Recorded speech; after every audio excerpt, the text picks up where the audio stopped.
Hello, everyone, and welcome back to another episode of Fan Behavior and F1 Podcast. I'm Zoe. I'm back with Hannah. Hello. We are recording slightly in advance of when we typically record, but that is okay. Mm-hmm. It is Miami race week. Woo. We will be going to Miami, which is very exciting. How do you feel about going to our first GP this year? I'm excited. I feel a little whelmed. It's just like a big trip and it's just jam-packed with activities, which is great and fun and exciting, but it just, It's a lot. Mm-hmm. And we'll get to that because we're going to obviously go over a lot of your guys' questions about what to do what to bring to a race, how to handle a race weekend, all that stuff. We're not experts by any means, but we'll try to share some of our wisdom or what we've experienced that might help you guys if you're going to this race or other races this year. It's very comparable. I've been seeing a lot of people post about their Coachella experience. Yes, it feels similar. And a lot of people are like, it's great, but it's just a lot. Yeah. It's just overwhelming. You're around a lot of people. Mm-hmm. It's fun, but I mean, we definitely have to book in rest time. You need, oh my God, 100%. And I'm glad that we're similar in that way, because if one of us wasn't that way, it wouldn't work. We'll get to it. We got like a question about how to handle your like different dynamics of people when you're on a trip to a race, and I think that is a very it's a tricky thing if you are with people who are different than you or whatever, how you handle that, because it's a very revealing experience to go on a trip with anybody. Is you learn a lot about somebody, but particularly in those types of situations where there's a little bit of intensity. Yep. You're having to navigate. Yep. You're walking a lot. It's hot. Yeah. A lot of external factors that are dictating your emotions or your mood. Mm-hmm. And it can kind of make or break friendships, relationships, et cetera, et cetera. So not to scare anybody off. We'll talk about it. But it will be great. I'm excited for it. I think it'll be fun. Hope that if you are going to Miami, that if you see us, you please stop us and say hi to us. We will be doing some sort of meetup over the course of the weekend, potentially with another F1 podcast as well. It might even be two. Who knows? There's some things in the works.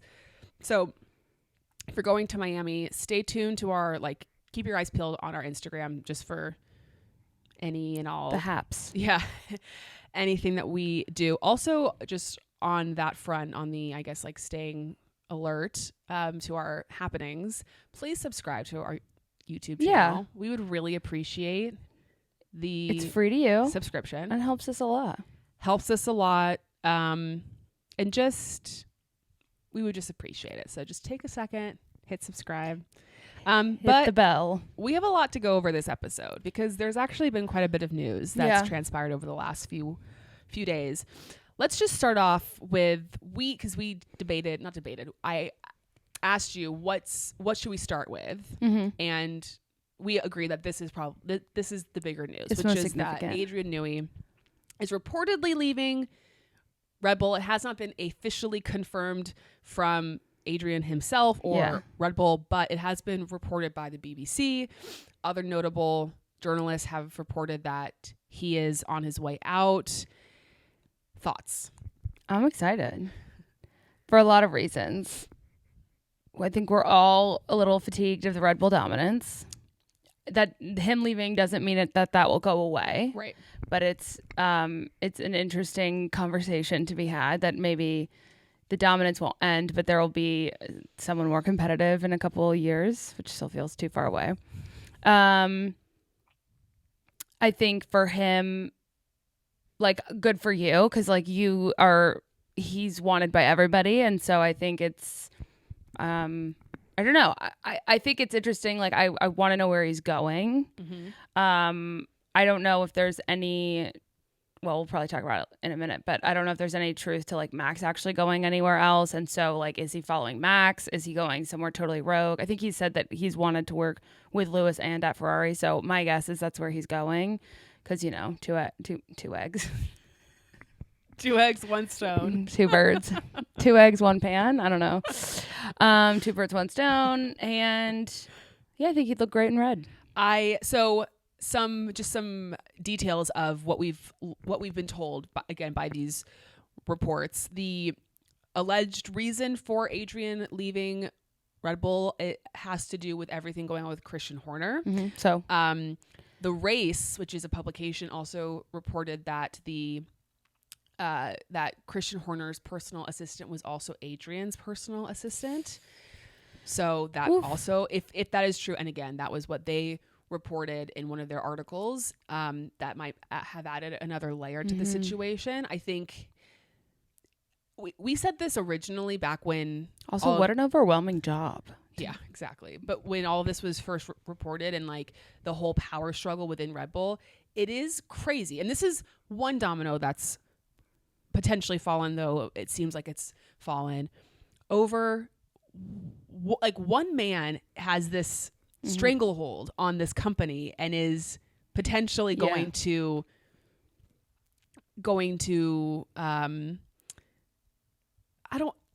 we don't know what's going to happen, but if Adrian's like the first person in a line of people to say, I'm out, because a portion of the Red Bull company doesn't want to remove Christian Horner, it's a little crazy. Yeah.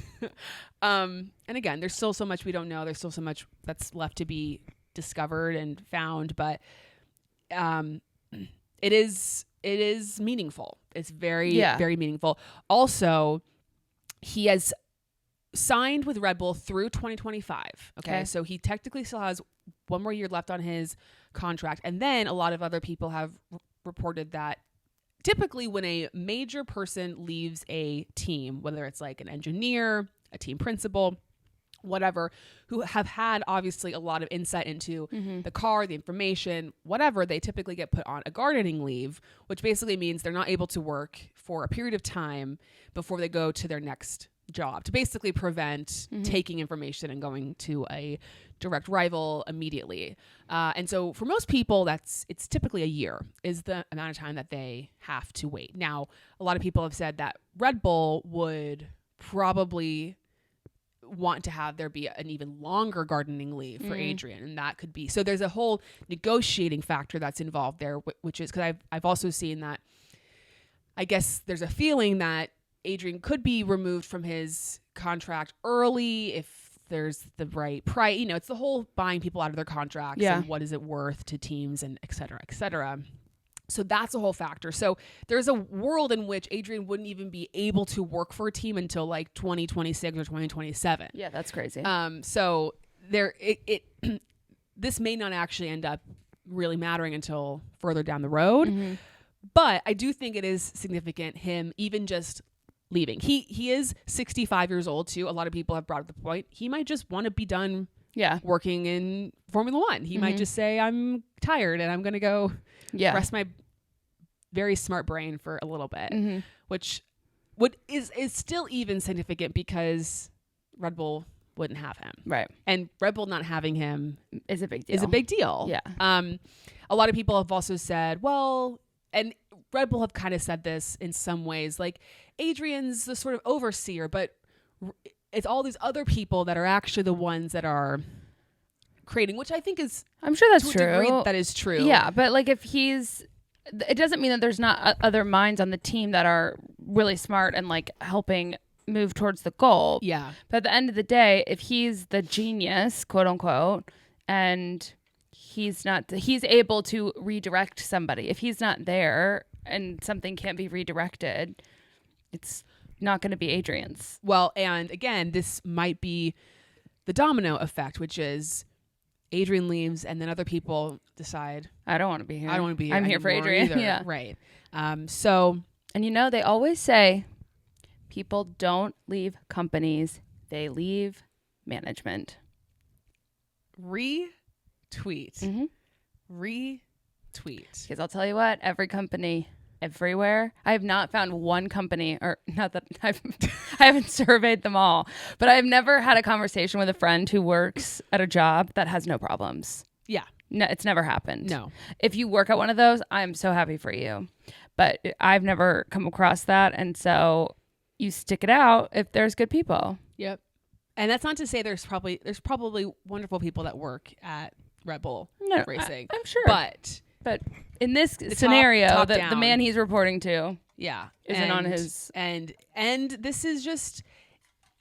It's very Succession in the Red Bull family currently. It just seems like get a camera in there, and I would like to know, and not even focus. I don't want anything to do with any of the drivers. I want to know what's happening in the highest places of that company, because this could be their total and complete downfall. Which is crazy. Which would be crazy. I mean, talk about a fall from grace. Who knows? I really hope Drive to Survive cameras are rolling right now. I hope they're allowed to be. I want Toto Wolff's reaction. Yeah. I'd like other people's reactions to all this going on. Mm-hmm. So obviously the big, as you mentioned, everyone's trying to figure out, where is Adrian going to go? Now, the most likely scenario, or the one that seems to be the most likely, just given the team itself, the drivers, is Ferrari. Yeah. Which would just be awesome. Yeah. No matter when he can start. Awesome. The Tifosi need Adrian. The Tifosi, Charles Leclerc, Lewis Hamilton, Fred. If Fred Vasseur pulls off getting Lewis Hamilton. Yeah. Fred's a mob boss. Adrian Newey in less than a year. He'll go down in history. Yeah. Oh, totally. Statue. Yeah. Outside of the factory. Yeah. Fred Vasseur, I swear. Or down the road from the Trevi Fountain. Let's get serious here. Outside Charles' ice cream shop. By the way, it's not a shop. It's just sold in stores. I had a feeling. This whole shop business made no sense to me. It made no sense. So I'm glad we've cleared that up. Or maybe... Can he start selling in America? Not yet. Not that I said, saw. can he? Oh, can he? I certainly hope so. No, he should, or be a part of the Trevi Fountain. Well, I don't think we can tweak history and alter its existence. I mean, why not? But I think adding to the history of the general vicinity. Sure. No, I was going to try and spin Vasseur into vicinity. Or let's have where the statue needs to be is around Monza. It needs to be a I know where it should go, but it's funnier if it's somewhere else. Yeah, but I want it to be very grand and just take up way too much space. And they should just put his face on the livery. 100%. Fred, just a sticker next to the Shell logo livery. I mean, genuinely, that would be so good. Forza. He's hilarious, and he's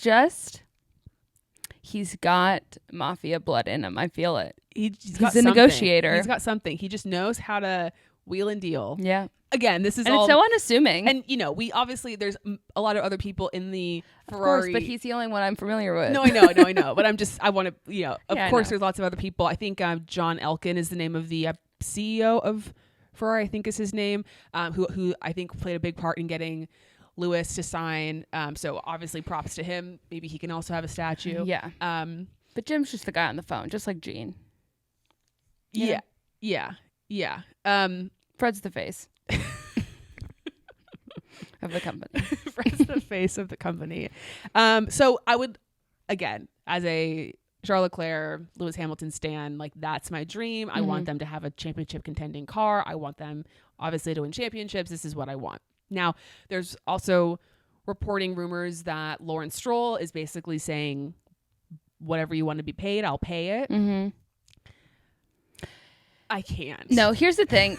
Now, I'm willing to swallow my words if I end up being wrong on this. Okay. But if he's leaving out of integrity, which it sounds like is maybe part of it, he's not going to take an offer that's, I'll pay you whatever you want. You don't think? And I don't know. I mean, he maybe, again, I said I'm willing to swallow my words if I end up being wrong. But I could see him not necessarily taking it.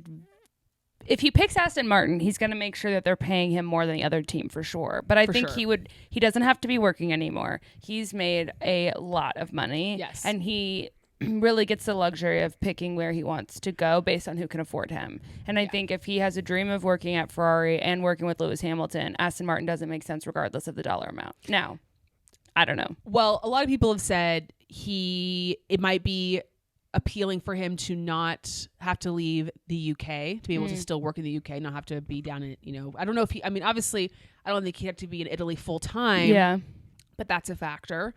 Aston Martin, obviously, they're a Formula One team, but they also have a lot of road cars. I think that might be an appealing aspect. We obviously know Ferrari does as well. It's sort of like, and obviously as a principal or as a engineer, you shouldn't think like, oh, I'm going to go to this team because of this driver. Like that can't be the only reason in your head, because who knows what's going to happen. Yeah. But the pairing of Charles and Lewis has to be just in terms of history and Fernando, obviously he's an icon, but there's less longevity with Fernando in F1 than there true. is with even just Charles and Ferrari. Right. There's also been some rumblings about Merc, though I feel like that's third tier. Everyone basically wants him. People were like, he should go to VCarb. Hilarious. No.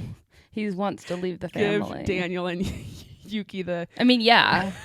But can you just buy a new team and bring them on as drivers? And it's not going to happen. Not going to happen. McLaren, people want him to go to McLaren. I don't think he's going to McLaren. McLaren's fine. McLaren's getting better. Yeah. We need him to leave Red Bull so that McLaren starts winning. Yep. And then Ferrari starts beating everybody. So anyway, big news to hit Formula One this week. Very curious to see how this transpires over the course of the next...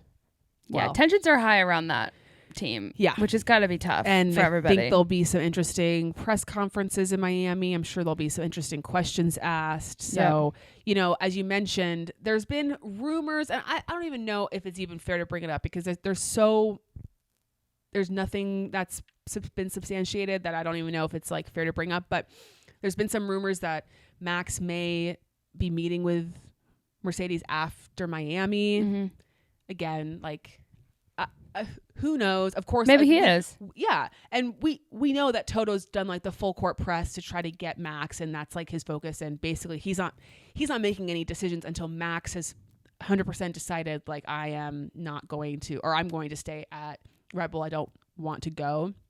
But apparently, Merck's offering him like $150 million. I mean, $150. I was like, well, I think Red Bull's got them beat. My brain's not working today, you guys. Yeah.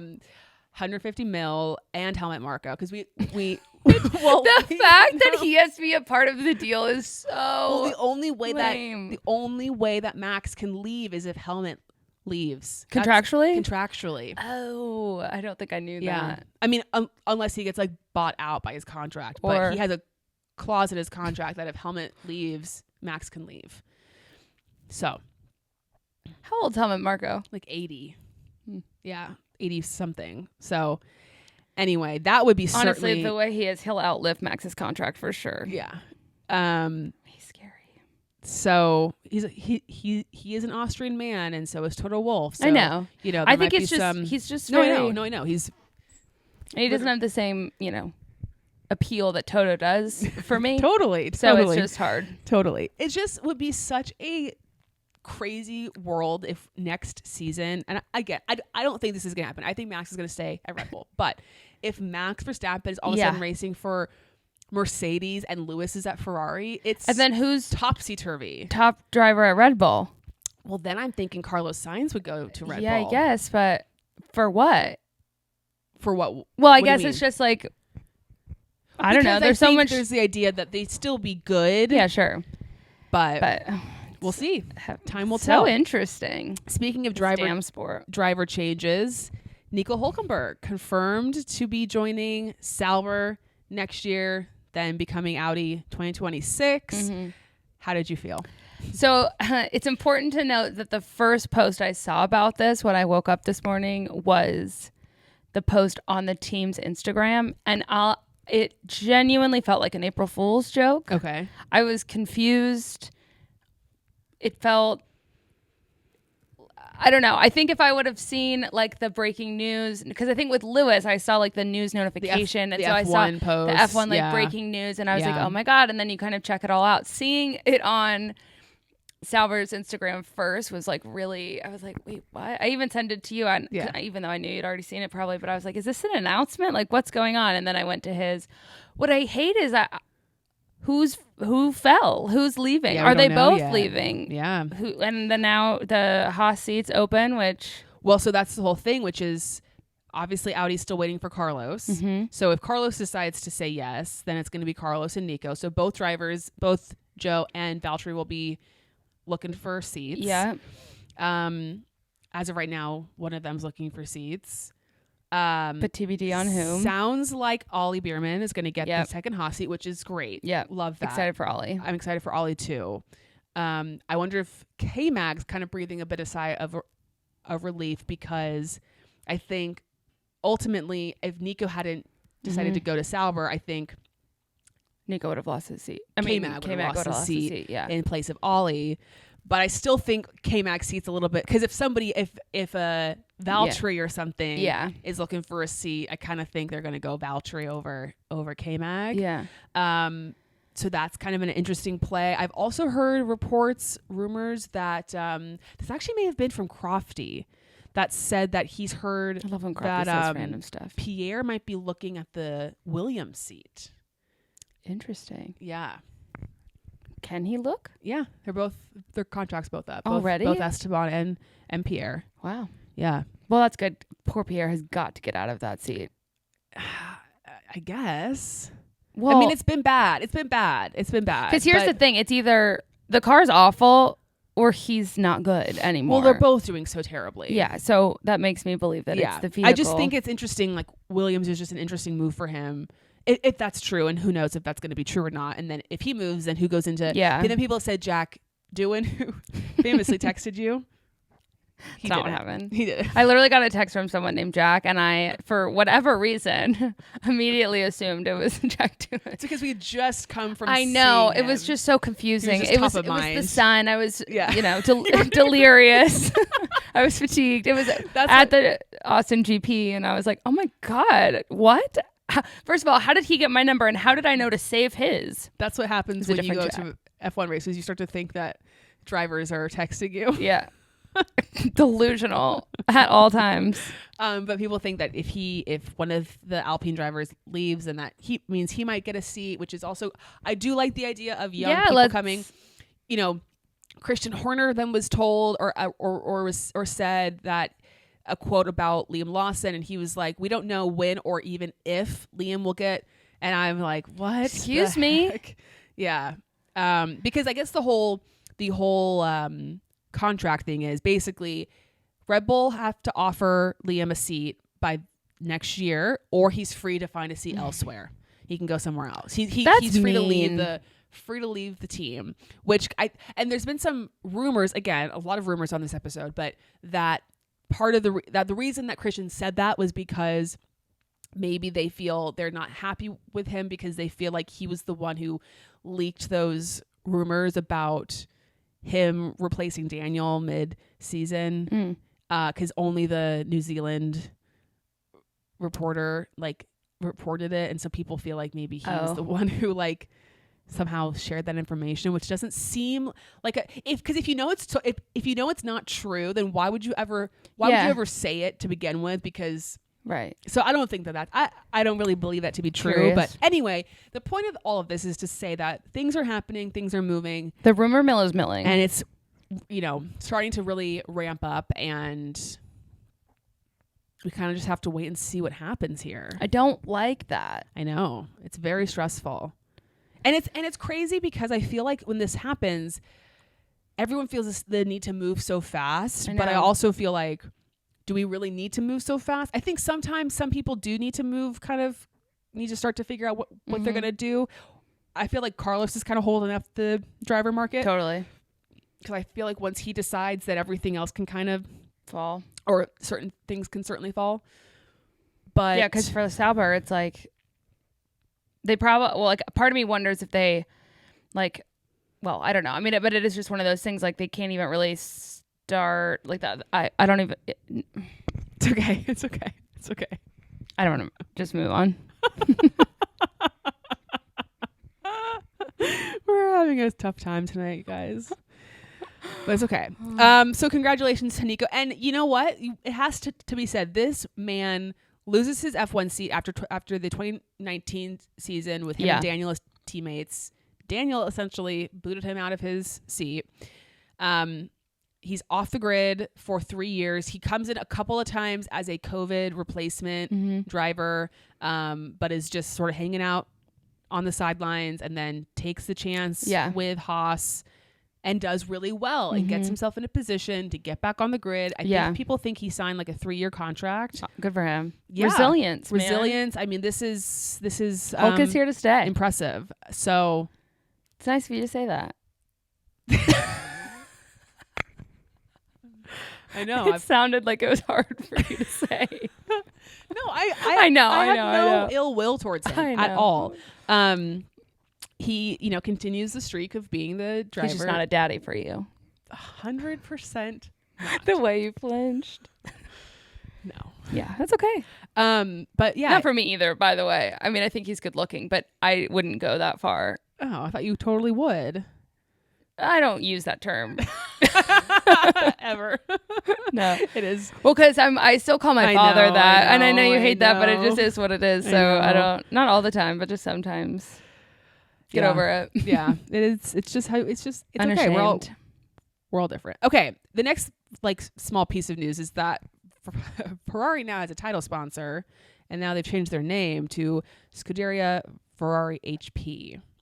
Which just sounds absolutely We're never going to call them that. Do they know that? No, they do. But Mr. Enzo is probably rolling around in his grave. Yeah, I mean, that's a ludicrous thing to do. It's Ferrari. It's sacred. You can do Visa, Cash App, RB, whatever. Yeah. RB is a marketing company that has sports teams. That's fine. Yeah. It's a joke. It's not really a joke. They're quite a successful company. No, they are, but just the name, it's just whatever. It's fruit salad, word salad. Yes, exactly. It's fruit salad. What is wrong with us? Why? No. Anyway, keep going. It's just a fruit salad. Yeah. Some grapes, melon, little pineapple. No, it's just disrespectful to add any other name after Ferrari. 100%. But and I'm into the blue. The big, for Miami. Which I know is also sacrilege, but livery and everything. That will be interesting to see. Do you think they're going to commit to the blue the way that Alpine committed to the pink, or no? No, they're going to commit to the blue. Cool. For the one race. Yeah. I'm excited. I want the blue Ferrari hat. I also just was thinking about this week, and I wrote this down. Remember when you cried when Yuki met Jason Statham? I do. That was awesome. Today I was crying watching videos from the NFL draft last night. Oh yeah. It's emotional. It's just watching people's dreams come true is really emotional for me. Oh my god, I was thinking about it actually because the video of Yuki, I can't remember who the guy is, but he's like a viral person on TikTok who asks those TikTok. Stop. Sorry. He asks what? I'm really sorry. Who asks the weird questions, if you were to I don't know, would you rather go to space or would you rather he kind of asked the crazy would you rathers. Kind of, yeah, I guess. People probably know who I'm talking about. Anyway, he interviewed both Daniel and Yuki last year. I don't know where it was, but it's when he asked Yuki, what's your favorite Jason Statham movie, I think. Mm-hmm. And then the guy was basically saying, do you want Jason to come to a race? And Yuki goes, Jason, please. Remember? Yeah. And then I saw that and I thought, wow, he listened. It happened. And I think I think the funniest thing about that story is I didn't even see the video. I know. You just told me about it and I started crying. Crazy. I'm sorry, you guys. I had 7 vials of blood drawn from my veins today. I have no excuse. And I'm just mirroring mentally well. I mean, I'm okay. It's just been you were drained today. I was drained by a vampire. Yeah. So that's why we're a little bit off, but we're persevering. Yeah, we're off because she had 7 vials of blood drawn today. Okay, let's do our fan info very quickly. Do you have your fan, or do you want me to share mine? I do. Okay, go for it. My fan is Adrian Newey News because I'm excited about what it could. And Newey News is a weird sentence, but I'm just excited to see what the shakeup will be and the hope of a Red Bull. You know, I don't want them to fail. I just want them to lose a little. Win a little less. Totally, yeah, and to see someone else maybe reap the reward of having someone like Adrian on their team. My fan, I shared this on social media this week, is the selfie photo of Mr. Norris and Mr. Hamilton, Lando and Lewis's father. I was like, why are you calling them Mr.? Yeah, that was awesome. Which we love, dads being friends and the dad friendships on the grid. And obviously Checo's dad is like... I was crying when you sent me. Checo's dad is screaming. Okay, actually so for those who didn't see it, Lando's dad posted on his Instagram, and he actually, the caption is super sweet. He said, talking about our boys' first corner in Shanghai sprint race. Because, it's funny that his dad was able to laugh about his son losing 7 places. But it's also sweet. It's very sweet. They're just two dads. Two dads, just rich kids. British dads, happy for their sons that start with L. But Checo's dad, for those who don't know, Checo and Lewis's dad seem to have a bit of a bromance, I would say. Checo's dad and Lewis's dad. Yes. Is that what I said? No? You said Checo and Lewis's dad. Checo's I knew dad what you meant, Lewis's but... dad. I think there was a photo of Checo's dad kissing Lewis's dad on the cheek. Yep. Like they're just very chummy whenever... I feel like it's only in Mexico. I feel like that's only whenever we see Checo's dad. Yeah. But in my mind, I was thinking about that scene in Mean Girls when Regina's like screaming. She's like, ah! Yeah. And she goes and she like rips the picture of her and Katie, and then she's like, this fugly slut. And she puts the picture in the burn book, but it's actually her. Yeah. That's what I was picturing Checo's dad really doing. Not real. I mean, I just feel like he feels a little bit betrayed. Like, sure. am I being replaced by this younger father? No, he just wasn't there. I don't know. Yeah. People can get I can definitely see him getting a pang of jealousy, though, for sure. Yeah. Yeah. And I would like to know the other friendship or the other parent dynamics on the grid. Like, who else's dads are friends and do they talk or hang out or... Yost isn't really friends with anyone. So true. Yeah. We know that Yuki's dad or I guess his family and Pierre's family have a nice relationship. I can't think of anybody else's dad. I don't feel like we ever see like George's parents. We never really see. We see Daniel's parents, I guess, in Australia. But anyway, good to see dads just chumming it up, having a good time. Okay, your foe.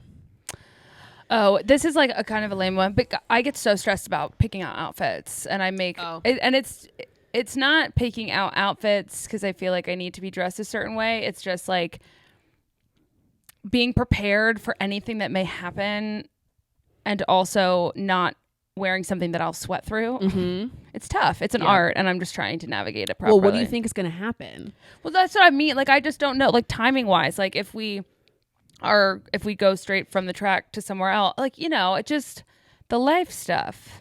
Yeah, I mean, okay. Also, the shoes. Like, I'm tired of my Converse. I have this other pair of shoes, but I don't know what the dust ratio is like at Miami because I've never been. So I'm nervous about wearing new shoes. I think there's a lot of dust. I'm sure there isn't because it's a football stadium / pavement. But, I make it too big of a deal in my head. And so instead of like actioning things and going through my closet and remembering what I have, I just sit in my bed and watch Law and Order and like hope it all figures itself out until Tuesday night. Okay. Well, if I can help in any way, I mean, I would just think like, what are the odds of us going somewhere from the track? Incredibly low. So look, I'm just delusional enough to think that someone's going to invite us into the paddock on the day of, and I don't want to be in a stupid outfit. No, I know, but I'm saying then you pack like a thing, just like a just in case outfit to have for any of those situations, and then you. Yeah, but what if it happens day of? We're walking around and someone's like, "Come to the paddock." What do you mean? I don't want to be in bike shorts that day. Right, I know. So you want me to pack in my backpack an extra outfit? No, but I'm saying if you're already in the bike shorts, then you're in the bike shorts. I don't want to be in the bike shorts if I get invited and to do something cool. I know, but okay, so you're going to wear the other thing just in the hopes? Do you see why this is a problem for me? Yeah, I think it's okay. I know it's okay. No, I'm just trying to like reassure you that you're no, I know I can just wear the bike shorts. It's gonna be fine. It's gonna be fine. I know that. I'm spiraling. Let me spiral. Okay, it's my foe. Okay. My foe is that I also shared this to social media. I actually kind of have two foes. The first is that there's a video shared by Formula One of some of the drivers trying to play basketball. First of all, it made me mad how often they made the baskets. Well, let's be real. That was an edited video and they missed probably fair point 9 out of 10 times. Here's the thing. I don't want to judge anybody for the way that they play basketball. Listen, everyone, I'm not expecting anybody to be good at basketball, whatever. But I certainly have this idea of these people in my head of, wow, they are like elite athletes. And then you watch them play sports and you're just reminded of just the fact that they didn't play basketball as kids. Well, they're just normal people. Yeah. Who yeet the ball. who yeet the ball at the rim. And I just don't need to see it. No, it was pretty icky. Yeah, it was pretty bad. Fernando Alonso had the best form out of all of them. True. I was very surprised by that. So it was funny though. I wanted to be there and just be like, yeah, please. It's also hard because I bet they're good at like soccer and stuff. It's just like basketball's not a sport. Some of them are not. We know that Charles Leclerc's not. No, but Charles Leclerc falls while he's walking. You know, he's like me, very clumsy. But basketball's not like. You don't have a basketball hoop in your front yard in the UK and Europe the way that you do here because you just have your backyard or the street. I think Alex posted a TikTok of him. Like it started out with a shot of him actually making like a very far out shot, and then it just was a compilation of all of his just terrible misses. And I loved the self-awareness from Alex. Yeah. I'll have to show it to you, but I was like, okay, that's funny. At least he can laugh at the fact that he's not very good at basketball. Yeah. Anyway. It just... Yeah, it was grimy. Yeah, it was grimy. That's a good word to use. Thank you. The other foe, it's also a fan and a foe, but is I am loving all of now that the new Taylor Swift album is out, we're getting a lot of new edits to Taylor Swift songs, which I love, but then it also makes me sad because some of the songs and some of the edits are just a little bit sad. True. And so... Just a little emo for you. It's just a little emo. Yeah. But then there's some good ones too. Any songs in particular that are hurting you? When you see the edits? I can't think of the particular song at the moment. There's a particular video or edit of Charles Leclerc, and there's a lot of like Jules kind of compare contrast. Yeah. And that always just makes me sad for him. Sorry, when you said Jules, I was thinking about your family. Oh. And I was like, right. I'm like, yeah. Oh, right. Yeah, not me. No. Also, I just think I can't remember. No, we didn't talk about this, or maybe we did. But I just think that the fact that she was able to release an album that talked about Aston Martin, and then the very same weekend, someone driving an Aston Martin crashed into arguably the sunshine favorite human of Formula One right now. You can't script that stuff. Yeah. It's pretty incredible that she's capable of such... Though I wouldn't say Daniel's the sunshine favorite right now, you know? Whatever. I mean, he's... Okay. You know my point. I do know your point. Yeah. Just gotta be right, don't you? No. Know. I'm kidding. I'm just saying. I'm kidding. I know. People are hating on Daniel on social media these Why? days. He is like not there. Has a lot of haters these days on social media. I'm not on social all that That's often. what I'm saying. Is he is not the fan favorite like he once was. What has he done? He's definitely not. He's just, people just don't like him. Like a lot of people are not fans of his. Oh, color me shocked. Yeah, that's what I mean. He's just okay. Well, it's a different vibe around Daniel. I'll take it back, but these days. Still, the fact that an Aston Martin crashed into somebody is crazy. Yeah, and very crazy. Sometimes I wonder if, like, she's just crazy enough to plan something like that. She might be. You never know. Will we see her in Miami. God, I hope so. I kind of think she won't be there. I think logistically for her to go is too much. Where is she right now? She's in the. I mean, she's. Oh, you just here. mean with security and stuff? I just think it's just like we see how the paddock is for F1 drivers. Yeah. I just imagine it not being an enjoyable experience for her. Yeah. It's too. Yeah. I mean, I think if she goes, it would be just, my guess is it would just be for the race and she wouldn't leave this like paddock club. The garage or something. I feel like she'd be in the garage. Oh, that's true. That's safer. Yeah. Oh my God, fun. Yeah. I just can't imagine her being anywhere else. I just feel like it'd be way too much. Although, I mean, the girl was in the middle of Coachella. Yeah. But, yeah.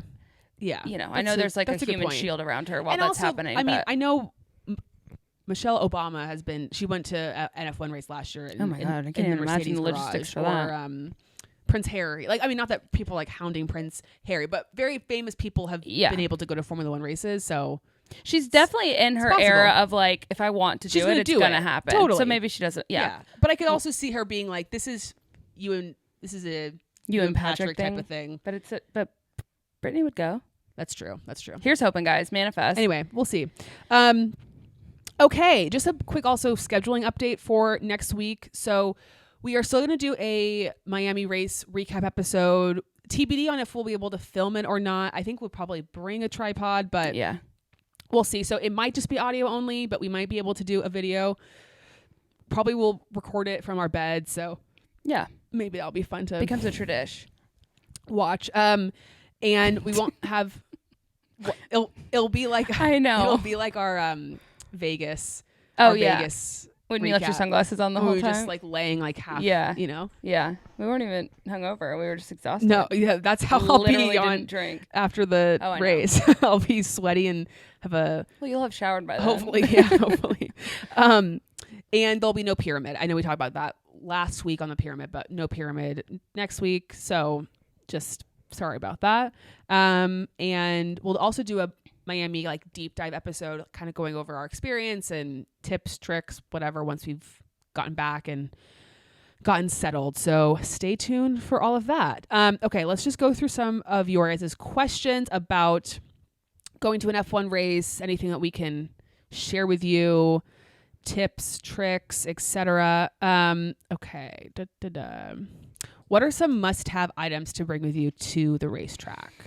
Water bottle, refillable water bottle. Yep. I don't think you can go in with so check the GP website because some stadiums have tracks have different things that they allow and don't. I think actually at COTA you're allowed to go in with sealed drinks. Yep. Because we brought Gatorades and stuff in. I don't know if you're allowed to bring in drinks if they're sealed or not at in Miami. So just check because they'll list all of like food and beverage that's allowed. We brought a miniature fan with us last time, which was nice. Yeah, that's smart. Definitely bring a portable charger and make sure it's charged the night before. Important. Sunscreen. A lot of sunscreen. Sunscreen. Hat. You don't have to wear it all the time, but I would definitely pack one. Check their rules on the backpack, but like at COTA, we brought snacks, we brought drinks, we kept hats and stuff, and I would bring like a light layer, like if you want to wear a dress or something or like tank top. I like to have the like Fierce Motorsport jerseys we have, or like any sort of light shawl or like a wrap, like a button up or something that you can throw over your shoulders because depending on where you're sitting you can get burned for sure. And then and I don't think it's gonna get I think it's also good in terms of check the weather too, obviously, for sure, in case it might. I don't know if it's supposed to rain in Miami, but this is also just for any race if you're going to in the coming months. Look and make sure that you won't need like a rain jacket or something. For sure. And then I don't know what the terrain's like in Miami from like a GA perspective. Oh yeah. But one thing that I had thought about when we were sitting in GA at COTA is they have these, and I think actually our Amazon storefront, I think it's linked, not to whatever, I hate how that sounds, but we have one just because people were asking about stuff. But they have these little like foldable cushions that have a seat back to them that you can kind of fold them up and put them in a backpack, but sitting on your butt all day hunched over is really painful. So if that's something that you're interested in acquiring, I would recommend that too. Yeah, I would say the biggest things are a portable charger, because Yeah. you really don't want your phone to die, especially if you're with other people and if you get split up or something. Like, you want to make sure, obviously, that you can contact people. And sunscreen, honestly, are the two biggest ones. Also, I think I don't know how this track is, but I know that there's certain tracks, event spaces, whatever, where it's like no cash, it's card only. So if you check that to make sure, because I would just plan not to have cash. Yeah. Just to keep that in mind. Okay. What the heck do I wear? It's a great question. I would say comfort is key for Formula One races, unless you are going, unless, as Hannah brought up, you are going to be in a VIP area like Paddock Club, or you're going to be in air conditioning. Do not wear anything. It's so true. Nice.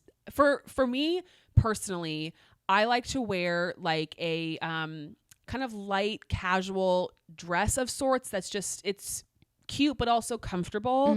I'm the kind of person, I do not want, especially in Miami when it's hot and sweaty and gross, I do not want anything sticking to my legs. I don't want to wear denim shorts. Ugh, yeah, terrible. It's awful. Swamp jeans, nothing like that. I want something that's breathable, airy. So if you want to be slightly more cute, elevated, I just say wear like a nice, very simple dress, sundress, kind of like a casual dress. But a lot of people will wear athletic skirts and a tank or athletic dress. Sneakers, do not even try to wear anything other than a sneaker. Unless you're going to be sitting in Paddock Club all day. Unless you're going to be someplace where you're going to be sitting down and comfortable. Yeah. Sneakers all the way. Comfort is key. You're going to be walking a million miles, standing. It's not worth it to be uncomfortable. Be comfortable with that. Yeah. So I would say go more casual. We obviously haven't been to Miami, so we don't know what the vibe is of everybody else around us, but at the races I've been to, people are relatively casual. And just comfort is key. If you're in your hotel room or your Airbnb or whatever and you're like, I don't know that if you're already kind of uncomfortable or not sure if it's going to work, don't wear it. Yeah. Do not wear it. And I would also say too, a lot of people brought this up, like, don't wear white. True. I would try to say don't wear anything white unless you're willing to maybe risk it being stained. Just because if you're sitting down on the ground or things happen, things spill, whatever, I think it's probably better to stay away from white. Anything else you want to add about that? No, I would agree with all of that. How long do you spend at the track on any given day? 8 hours. I was going to say, I feel like this is kind of a misconception is not the right word, but you forget when you look at the schedule of an F1 weekend. I feel like people are like, oh, okay, FP1 is at noon on Friday, and you're like, noon. Okay, that sounds fine. But the reality of it is, well, first of all, there's other things going on if you want to watch other series or whatever that might start before that. But also, you're going to want to get up at a certain time because you want to eat breakfast, maybe get coffee. And I mean, I'm the kind of person, I think you are too, I hate having to rush in the morning. Yeah. So I want to make sure that I can have time to eat, do that kind of stuff, get dressed, get ready. Then you got to get either, depending on which race you're going to, like get to your shuttle or get to your car, get to your train, whatever it is, get to the venue, which takes a considerable amount of time. Shout out to the traffic. The reality is, like, for us, pretty much every day at COTA, we were getting up at like 7 a.m. Yeah. Like, not super. I mean, we were getting up not pretty glamorous. Early. No, yeah. and so that's so you're factoring in that part of it. Then you're at the track for a good amount of time, and then leaving is a whole other thing. Yeah. So, I mean, it really is it's a marathon event. Yeah, and. Because some of the days, I mean, to be fair, like we would wake up at 7 and we sometimes we wouldn't get back to the hotel till like 6 or 7. Or even later, I would say. Like there's been times 12-hour where, days. We were getting back at like 8 p.m. Yeah, I mean, they're basically, I would say 12-hour days. And then that's not like, that doesn't include like if you go out to dinner or do anything in the evening time. Yeah, it's quite the endeavor. Which is why comfort is key. Why comfort is key. And I also think it's important to, I feel this way certainly whenever I go on vacation or any sort of trip. You have these like big, you think you're going to be able to do everything. Yeah. You're like, oh, okay, I'm going to do this. I'm going to plan this. And the reality of it is you can only do so many things in your day because it's an exhausting, being just traveling being in a new place, having to navigate, having to be around lots of people. It is a exhausting endeavor. It sure is. So fun. Yeah. But you're doing it day in and day out, three days in a row. So don't feel like you have to do everything. If you need to skip a session, or you need to show up late to the track one day, or you're just fine. Like, guys, I need to stay back at the wherever you're staying tonight and just rot in bed. Like, that's okay. Totally. You know, because you've just spent like 12 hours doing a lot. Yeah. So give yourself grace. It's Amen. okay. You don't have to do it all. Someone said, how do I handle the chaos of a race weekend? Okay. First of all, I think it depends on what chaos is for you. Because if it's like being overstimulated or whatever at the track, then I would bring earplugs and I would scout out like places where you could just go sit kind of off by yourself. But I think for the weekend as a whole, I said this at the beginning of the episode, but we are lucky in the sense that we're both very social, but we also absolutely have to sit in bed and be silent for at least an hour. Can't speak. Scroll on phone. And so that's really good. And so what I would say, if you're traveling with someone who maybe isn't that way, or who travels differently than you, I think you just have to really over communicate, because if you are someone like us who needs an hour to rest or whatever, and you don't communicate that, you're going to hit a breaking point a lot sooner than the person you're with, and that's going to cause tension and frustration. And if you are the person who wants to go and can handle that, you have to have understanding for the person who needs a break. That doesn't mean you need to take a break too, but you guys need to figure out like what that balance looks like. But I would just say, if you are traveling with someone who doesn't travel or hang like you do, whatever that means, just like really over communicate with it so that there's no confusion or frustration or whatever. Just be honest about what you can handle, because it's a lot. I mean, it is like Coachella in a lot of ways, or it's just like you're just going all the time and it's hot and you don't stay hydrated and you're eating fair food basically. Right. And yeah, you just got to take care of yourself. I have two things to say, but before that, actually we got a message from somebody who was like, she went to Miami last year with some friends, and she was like, please tell everybody that they have to drink water the entire day, night, weekend. She's like, one of her friends like passed out at the track from dehydration. Oh, it was no. a whole thing, and she was sick. And so drink your water. Yeah. Like, that is Bring so electrolytes. key, especially because it is going to be so hot. You're going to be in the sun. I don't know what the humidity is going to be like, but it's only supposed to get up to the 80s. That's good. Yeah. Well, it's also hotter like on the track, like at the track. Totally. I think that's also, but back to the chaos point. Like, I am somebody, so I've said this before, I think on this podcast, but like, I'm an introvert. So just being around people is already a like naturally exhausting experience for me. Like, even when we were in New York, commuting to and from work and Awful. and I come home from work and I'd feel like I just ran a marathon. Yeah, it's because exhausting. I'm just so mentally exhausted by it. Because Totally. you're just around people, you're having to navigate, you're stuck in a subway car with 1,000 people. It's already a naturally draining experience. Then you put on top of it the walking, the dehydration, the sun, the sweat, whatever, the chaos of the race, you know, all those emotions. And so if you're like me and I need to be on my own, or I can't handle this, or I need to go home, or whatever it is, I need to like relay that information to Hannah if she's more like, oh, I can handle, or I can go do this. Also, I'm also somebody who very much needs my sleep. I can rally for basically one day without good sleep. Other than that, I am a terrible person to be around. I feel terrible. And I just know that about myself. I think it's important to know what you can handle. Yeah, be self-aware. Yeah. And if you know, I certainly know if I have terrible sleep, then I'm going to not be a fun person to be around tomorrow. I'm not going to be like a good partner in terms of creating content or whatever we're doing. And so in order to like be the best version of myself tomorrow, I need to make a sacrifice today. Yeah. And I think just whatever that version is for you, I'd also say, like, in terms of like, if you're with a group of people, like, just make sure everybody knows what is happening and that everyone's on the same page. Yeah. So that people don't feel like they're being left out or they're not sure what's going on. And communication. I mean, it really is debate. It sounds so simple, but I feel like we all don't do it very. I mean, there's been many a night not many, but a few nights at races and stuff where you go home earlier than me, and I should have gone home with you, but hanging out with our girls, and I'm like, I'm tequila. Mm-hmm. So I don't anticipate that this. Well, I was going to say share your locations with your friends. Yeah. That's probably a good thing to do. Yeah, we'll do that this time. Just like, even if you're like at the track and you get separated, just so that you know where people are.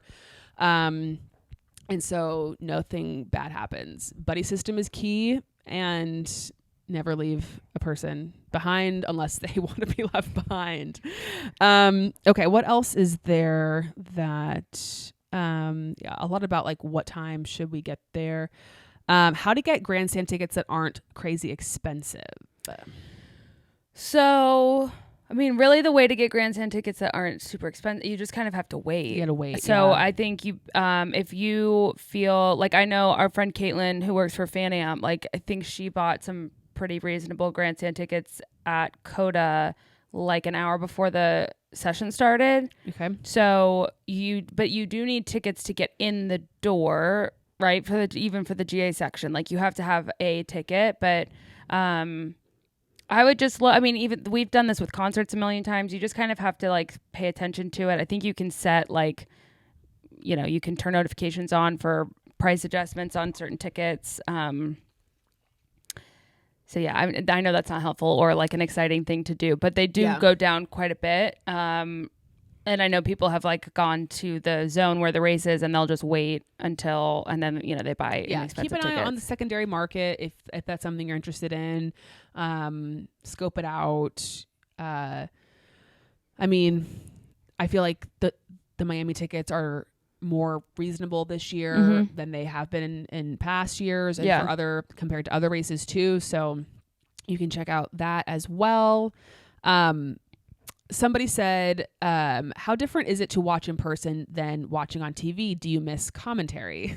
Yes. So actually, I was going to tell you, we need to see if American Express is there again with the earbuds, because we need to do that. Yeah. Because when we were sitting in at Coda, when we were watching the race, I had it pulled up on my phone. We each had an AirPod in to listen to it, because the reality is it's so much fun to go, and the experience of being there is awesome. Yeah. You see the cars for a collective 14 seconds probably. Well, it was funny too, because the commentary was maybe 10 seconds delayed or something from what we were seeing, and we were sitting, we could see when the drivers would go into the pit lane, and so we would see whoever go into the pit lane, and we'd be like, why are they pitting, or what's going on, or something? And then we'd finally catch up with whatever's going on. And so it was kind of like, it would fill in the gaps a little bit for us about what was happening. But yeah, we both, and at a couple points we were like cheering and people were like, what's going on? We both, I mean, Hannah and I actually, and I feel like we did this the first year too,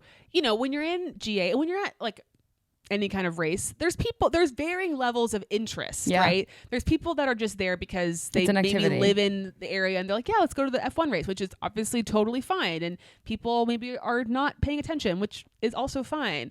But yeah, last year, Hannah and I were just like sitting there with the AirPod in, just like dialed in. Like, that was also the race where we maybe thought Lewis could win. Yeah. And then obviously the disqualification, right? But and then the Halloween costume, so it all worked out. Yeah. And then the teammates of it all. But it's a different experience. You're not going to see everything. Yeah. You're not going to see, like, we've never seen Coda on TV before. Yeah. You go to a race to experience the energy and the people and the vibes and all that stuff, which is and the driver wonderful. Pep rally.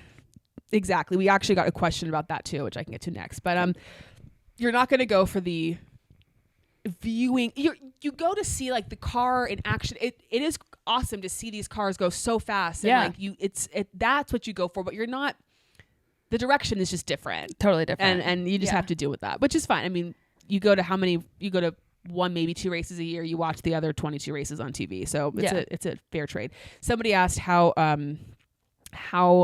early they should show up for the driver thing. So I don't know how to answer this for Miami because we've never been before, and I don't know what the setup is like for the fan zone. That's what the fan zone. So for COTA, what I would say, because that's really the only one I could speak to because we've been there, is it depends on what you want it to be. I think for the most part, like I feel like the earliest we got there once it was an hour.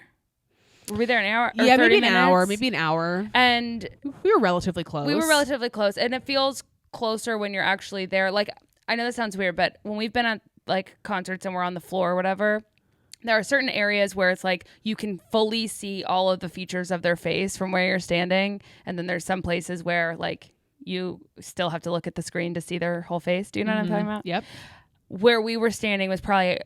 I could still see their full facial features and like see that they were there. So, and we were probably, I don't know, midway.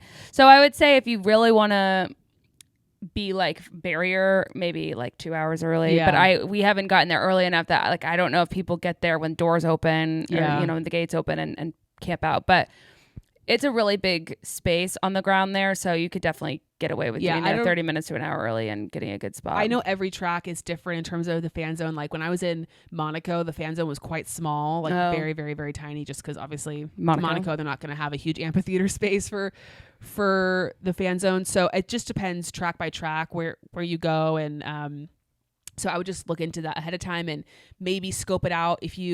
Typically they do the fan zone stuff on the Friday and the Saturday. They split up the teams into 2 days. So go on Saturday or go on Friday, kind of see what it's like. And then you can kind of gauge for Saturday if you want to get there earlier or not, whatever. Yeah. Okay. We can end on this one. It seems so overwhelming.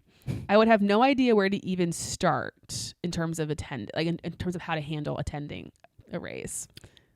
Yeah. No, I mean, I think it's true. I think no one knows until you go to your first one, right? Like, I mean, we had a lot of advice and we asked a lot of questions before we went to our first one, but it's not until you actually attend that you figure it out.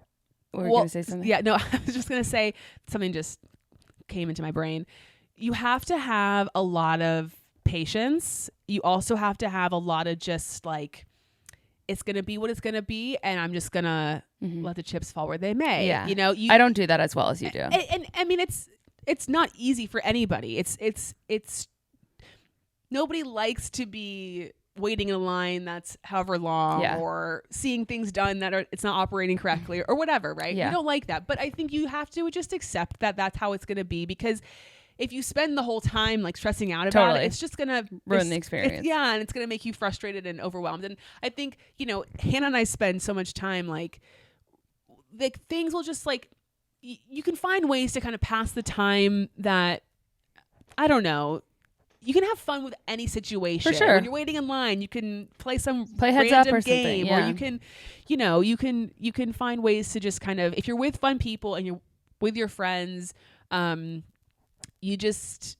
take each thing as it comes, and don't get too ahead of yourself. Like, oh, I can't, like, I'm stressing out now about having to leave the track, but you're like midday. You just got there, or you whatever. know? Yeah. Don't let those things bother you, because it's going to ruin your experience. And have fun. I think a great place to start, and like I did this, I mean, I didn't start this way, but I think if you are traveling, if you're going to a different country for a trip or something and you're going to an F1 race, go just for one day. Yeah. I think that's a great way to start. If you're like just wanting to try out the F1 experience, go for a Saturday, which would, you know, if it's a sprint race, you might get to see a sprint. Maybe it's just the qualifying, but like you go for the day, get to experience it. Because you could always buy a ticket for Sunday if you want to go again. When we went to COTA the first time. But I think I can't believe we thought we weren't going to go to the race. Well, we only didn't go. We only decided to go because we were like, it's Daniel's last time in Formula One. Right. And then he had a terrible race. And then we went to COTA last year and then he had a terrible race. So Miami's going to be great. Yeah. Yeah. So, you know, just if you're a little bit nervous about how you're going to handle it, or if you're nervous about the energy that's required for a race weekend, just start with one day and do that. And if you feel like that was doable, then you can get an extra ticket for the next day or Go find a place to watch the race. Totally. Like, you also have full permission to absolutely hate being at the race. Totally. Like, I feel like there's a lot of pressure to, like, you see the experience through the lens of social media and you think it's supposed to be this amazing thing. And, like, there's a lot of things about being at a race that I don't like. I don't like that I can't actually see what's going on without having to have my phone pulled up. That bums me out. Yeah. But I like being able to, you know, meet up with friends and, like, just the experience of it all, I think is really fun. But like you were saying, when you were in Monaco, you went for the actual race, you went to like a local bar and watched it. Yeah. So like you can still go to the race locations and if you want to go for a day or whatever, but you could still be invested in the experience of the race without having to go if it's not your thing. And it's totally okay for it to not be your thing. It's a very specific experience. Yeah. And it is not for everybody. No. Totally not. And yeah, I mean, it's totally okay. And it's okay also to feel like this is an exhausting, like everyone, I just want people to know that everyone feels like it's exhausting. I talked to Michaela, she lives F1, after she went to, I think it was MotoGP, and she was just like, I'm exhausted. She's like, I didn't go out, I didn't do anything, but just being at the race, you know, it's just, it's an experience. So don't feel like you're an outlier or something if you're just like, oh my God, I never want to do this I can't do this again, or it's too much. You're not alone. You're still welcome here. We feel that way too. It's by Sunday evening, like Chinese food in bed. Goodbye. You know? Yeah. Hannah and I were talking about how, so on Friday, when by the time this comes out, it'll be this Friday, the fabulous, I'm assuming it's gonna be Fabulous Film, the Idea of You, which is the Anne Hathaway movie. Second Harry Styles fan fiction to become a movie. Yeah. Though I guess it would you call it fan fiction? Fiction, even though it was is a book a fan fiction? You know what I mean? Yeah. You think it is? I think so. Okay. I mean, maybe, I don't know the textbook definition of fan fiction is, because his name, but like 50 Shades of Grey is a fan fiction of Twilight. That's true. But they didn't use, Christian Grey had a different name, obviously. True. So I guess I don't know. Someone can correct me if I'm wrong, but it's definitely based on Harry Styles. Totally, 100%. Yeah. Which is just great. But we have plans to watch it on Friday night, and I'm already envisioning like getting back from the track, covered in just like a layer of sweat. Yeah. Getting into the shower, taking a wonderful shower, getting in some comfortable clothes, having our food, and just laying in bed, and it's gonna be great because we'll have had a great day at the track, put in our hard-earned effort, and then we'll get to relax and enjoy. I know I'm just going to smile and giggle and kick my feet the whole damn time. It's so great. Also, hot tip, which we got really good at Coda last year. I know order your food when you're 30 minutes away from the hotel in your Uber or however you're going. I'm telling you, it is so magic when you get home, and it just, like, every time we got back to our room and it was like, your food's here. Yeah. Like, no, the best was when we got to the hotel and it was in the lobby. Yeah, it was just sitting on the front desk. I was like, this is such Which a smart I know people move. are like, you're in Miami. This is not a, I mean, and like there's going to be days on the trip where Hannah and I will basically be on like our own personal honeymoon. Yeah. Cute. Exploring Miami. Which will be fun, but it's called rest and relaxation. This is not like, we can go to Miami a different time to experience the city, the culture, and the city. Vibes sans Formula One race. Yeah. But when you're spending 12 hours at a Formula One race, I think it's too hard. It's okay to do other, to need your time in your bed. So if other people that are going to Miami, if just maybe consider watching The Idea of You Friday night when it comes out. It's going to be a wonderful experience. I'm so excited. I'm very much looking forward to it. Can't wait. So that's kind of that on that. Anything else? No, that's that on that. That's that on that. Bottom line is, going to an F1 race is fun. You're going to meet lots of wonderful people. You're also going to be around a lot of people. I remember Hannah and I on our first CODA experience, a lot of people saying a lot of things that were dumb, not bad, but just they were just spewing misinformation. Yeah, and it was just funny. I think it was the first time as a fan of sports that I just sat there giggling because I was like, "Sir, you don't know what you're talking about." I remember specifically it was about something that had to do with AlphaTauri. Yes. And like who was going to be in the AlphaTauri. And I don't know, just like snorted because I was don't know if Nick DeVries had already been announced as the new driver for AlphaTauri or what that situation, or no, it wouldn't have been. No. I guess it would have been. That was their last year together, right? I don't Yes, remember. Either way, it was Anyway. just completely incorrect. Yeah. So you'll be, I don't want anyone to feel like you're, oh, God, I'm going to be, I'm a new fan. I'm not going to know. No, enough. if anything, I can guarantee you you're more educated. If you're listening to this podcast, it's really fun when you're more educated than the person behind you. That's how we knew. And we had the conversation at that first time we went to COTA. So true. Was when we talked about making a Formula One podcast. So true. So it all comes back around. Yeah. And try not to snap when you're in I get a little feisty when Zoe gets quiet. I get really feisty. And when people do dumb stuff in lines or whatever. In some ways. Yeah. So just try and stay calm, cool, collected. I'm still working on it. You're doing a good job. Thanks. And the good thing for me is I know that. I do that? Well, no, I was going to say, like, I know that we won't ever get screwed over with you. Like, yeah. You'll always make sure we don't get screwed over, and also no one's gonna fuck with me. Yeah, totally. Yeah. So that's for anyone who wants to fuck with me. You gotta get through me. Have to deal with Anna, because I won't have the balls to say something, but she will. So true. That doesn't mean I should say something, but I probably will. Yeah, not that anyone's fucked with me yet, No. but just in case someone does. I'm always there. Exactly. They're too scared. Okay, we gotta to wrap go. up this Yeah. podcast 1,000 times. Mm-hmm. See you guys in Miami. We can't wait for it. Hope it's a great race for, what did we Someone. say? Miracles in Miami? Yeah. And you said McLaren in Miami? Yeah, but so who there we cares? go. See you guys next week. Enchante!